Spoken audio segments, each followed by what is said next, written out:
Alright, if you're looking for a playlist of songs you can listen to in the booth when you voice over, I got one for you right here. Check it out. You're listening to The Dangerous Mind of Mark Yoshimoto Nemkov. No excuses, no BS, no pants. Coming in at number 5, it's a long-distance dedication. Yeah, this one goes out to all you voiceover artists out there, so you have something to listen to when you're in the booth.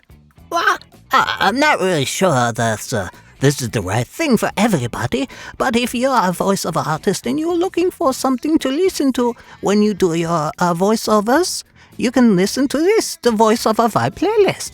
That's right. And you got songs like Thunderstruck, You Somebody, and main titles.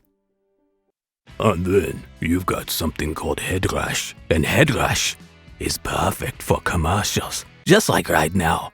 Because with right now, you got 30 seconds, 16 bars. It's the same thing. 16 bars equals 30 seconds. So if you're doing a commercial, just drop in right when the verse starts. You got 30 seconds till the chorus hits. It's perfect.